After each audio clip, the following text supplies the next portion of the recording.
আজকে যারা ইয়াত্তকের সরকার তারা মনে করছে তারা নির্বাচনকে আরো পিছিয়ে দেবে। আমি স্পষ্টভাবে বলতে চাই, নির্বাচন পিছিয়ে দিলে দেশের অবস্থা ভালো হবে না। যত শীঘ্রই আপনারা নির্বাচন দিয়ে আপনারা ঘরে যান এবং নির্বাচিত সরকার ইনশাল্লাহ বিএনপি ক্ষমতা আসবে, এই আশা রেখে শেষ করছি। ধন্যবাদ।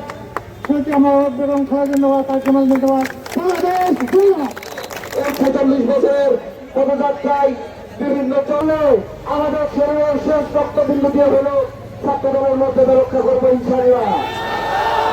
বন্ধুরা আমার,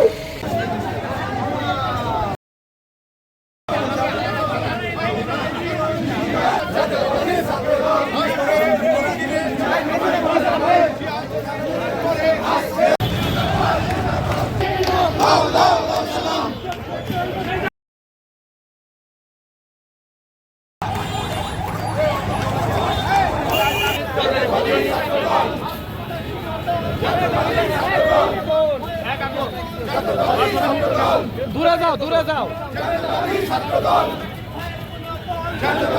করে নাও। শুভ শুভ